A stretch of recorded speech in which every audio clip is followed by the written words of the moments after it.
Megalodon. Era uma espécie de tubarão gigante já extinto. E Tiranossauro foi considerado dentre os dinossauros terrestres um dos predadores mais ferozes. Esses são alguns dos monstros mais aterrorizantes já conhecidos e encontrados em forma de fósseis. Olá, pessoal! Esses monstros considerados pop não são as únicas criaturas que a paleontologia descobriu até agora. Foram descobertas várias criaturas muito maiores, mais perigosas ou com aparência simplesmente mais assustadora. Por exemplo, você já ouviu falar dos Zygophysidae e as Darkidae? Se nunca ouviu falar, não se preocupe. Bem-vindo ao nosso canal Pipa. Vamos contar tudo sobre isso e muito mais. Então, vamos começar.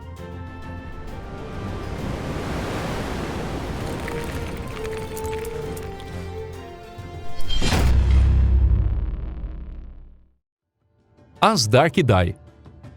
Numa época em que os pássaros tinham acabado de surgir no mundo e ainda haviam poucos deles, os pterossauros dominavam os céus. Os pterossauros eram um grupo de répteis carnívoros de tamanhos variáveis que tinham a capacidade de voar. O mais conhecido deles é o pterodáctilo, mas existem muitos outros pterossauros. Os pterossauros Asdarquidae são particularmente atraentes, conhecidos por seu tamanho grande, pescoços longos e não possuírem dentes. Esse grupo compreende o maior e mais perigoso grupo de animais voadores conhecidos pela biologia. Pterossauros como Quetzalcoatlus, Hetzelgottperyx e Aramborgiania, representantes da família Asdarquidae, podem ter uma envergadura de mais de 12 metros. Acredita-se que os pequenos Asdarquidae se alimentavam de peixes. No entanto, alguns cientistas acreditam que os pterossauros gigantes mencionados anteriormente podem ter se alimentado de dinossauros ainda maiores. Por serem capazes de voar no céu, eram considerados predadores muito temidos e habilidosos. O que teria acontecido se o Megalodon existisse durante o Cretáceo Superior, quando os Asdarquidae estivessem no auge? É provável que um Hetzelgottperyx que sobrevoava o mar teria tentado atacar um Megalodon distraído para um aperitivo. Sendo bastante realista, o Megalodon não teria a menor chance de vencer essa batalha. Então, os Megalodons não tinham outra escolha senão ficar no fundo do mar, onde um pterossauro gigante não pudesse pegá-lo.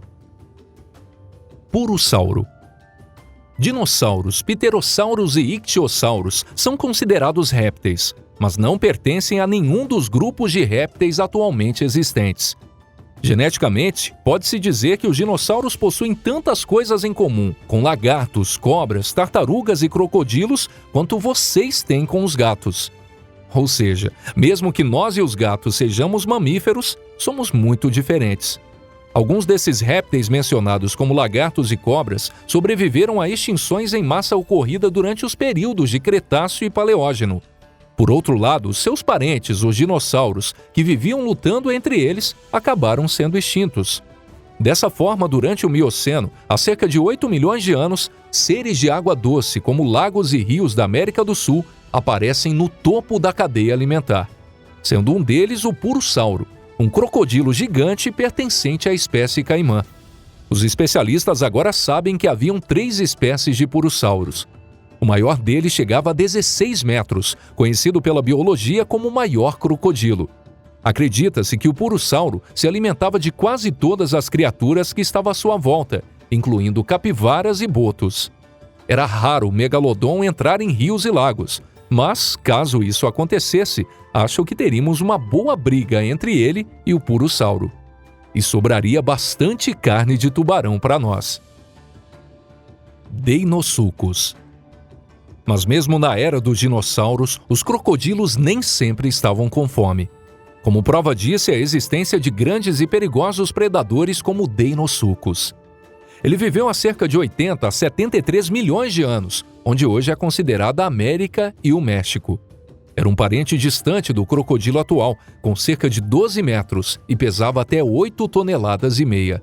Não se sabe se o Deinosuchus era um predador agressivo ou tinha uma excelente habilidade em emboscadas. De qualquer forma, seus dentes podiam esmagar o casco de qualquer tartaruga. Tanto o Deinosuchus como o Purussauro, que surgiu depois, ocupavam o topo da cadeia alimentar em seus habitats. Acredita-se que viviam principalmente em águas salobras na foz de grandes rios e, às vezes, nadavam no mar ou oceano aberto. Ele também se alimentava de quaisquer tipos de presas, incluindo os animais mencionados anteriormente, como as tartarugas, os peixes grandes, répteis aquários e marinhos e até mesmo os dinossauros desavisados que chegavam muito perto da costa. Quanto à comparação com o megalodon, pode-se dizer que o resultado seria o mesmo apresentado anteriormente com o purussauro. Espinossauro. O espinossauro foi um predador que viveu onde hoje é considerada a África e a América do Sul, durante o período Cretáceo. Era o maior dinossauro carnívoro e seu nicho ecológico era comparado apenas ao tiranossauro. Ele pesava entre 12 e 20 toneladas e atingia 16 metros de comprimento. A maior característica do espinossauro era sua enorme corcova nas costas. É difícil imaginar sua função, mas provavelmente era algo como um radiador que irradiava o excesso de calor para o ambiente. Há uma questão que poderia nos responder essa pergunta. Ou seja, seria necessário saber se o espinossauro era um predador puramente terrestre ou um predador semiaquático. O debate para se descobrir isso continua até hoje. Caso houvesse uma batalha com o tiranossauro, acredita-se que o espinossauro teria boas chances de vitória. Além disso, falando em águas rasas, ainda hoje, às vezes, os tubarões assustam os turistas. Mas e se o colocasse lá dentro? Como seria? Se o megalodon tivesse vivido na mesma época, com certeza teríamos uma briga bastante acirrada. Platybelodon. Os elefantes atuais são os maiores e mais poderosos mamíferos terrestres e são criaturas grandes, belas e inteligentes. No entanto, dentre seus ancestrais, também haviam algumas criaturas muito fortes comparadas ao megalodon.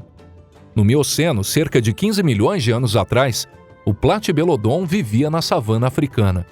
Ele chegava a atingir 6 metros de comprimento e 3 metros de altura, que é equivalente aos elefantes da savana de hoje.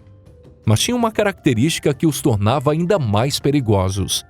Essa característica é a sua presa. Os elefantes atuais possuem 2 presas. Já o Platybelodon possuía 4 no total, sendo 2 em seu longo maxilar inferior e mais 2 em seu maxilar superior na base da boca. Acredita-se que o poder dessa arma natural era tão forte que mesmo os grandes predadores não suportariam. Supõe-se que a presa da mandíbula inferior do Platybelodon funcionava tanto como uma espécie de pá como de foice. Então não seria impossível que conseguisse desenterrar as raízes de árvores e cortar os galhos verdes. E, obviamente, serviu também para proteger a sua espécie. Mas o que teria acontecido se o Platybelodon tivesse vivido no período Cretáceo e encontrado o tiranossauro? Mesmo esse dinossauro gigante, caso ele levasse um golpe dessa arma mortal, com certeza ele pensaria: acho melhor eu procurar outras presas mais fáceis e desprotegidas. E se o adversário fosse um megalodon, será que as presas do Platybelodon o matariam? Deixe nos comentários a sua opinião. Zygophysiter. Os cachalotes estão entre os maiores e mais perigosos animais marinhos. Tem 20 metros de comprimento e pesa 40 toneladas. Eles são os maiores predadores do oceano e às vezes caçam em grupos. Pode ser que os cachalotes fossem menores no passado, mas sempre foram considerados perigosos.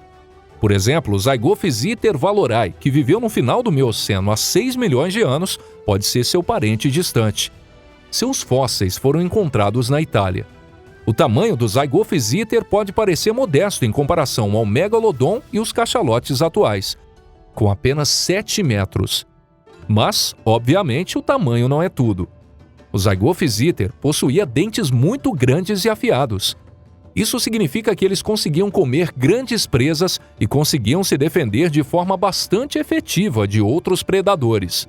Além disso, por ser da mesma família das baleias, ele utiliza sua ecolocalização para captar o entorno com ondas ultrassônicas. Então parece que não era tão fácil para o megalodon conseguir fazer um ataque surpresa. Ou seja, caso o predador se aproximasse, o Zygophysiter tinha tempo suficiente para fugir e nadar para longe. Ou conseguiria também já se preparar para uma batalha. Então, mesmo que lutassem, eles tinham uma boa chance de sobreviver. Bom, pessoal, chegamos ao final desse vídeo. Obrigado por assistir. Então, o que você achou do conteúdo desse vídeo? Não esqueça de se inscrever no canal, curtir o vídeo e compartilhar nas suas redes sociais. Gostaria de coração de agradecer já pela sua colaboração. Bom, vou me despedindo por aqui, mas por pouquíssimo tempo. Logo, logo a gente se encontra novamente. Até a próxima. Um forte abraço e até lá. Tchau, tchau.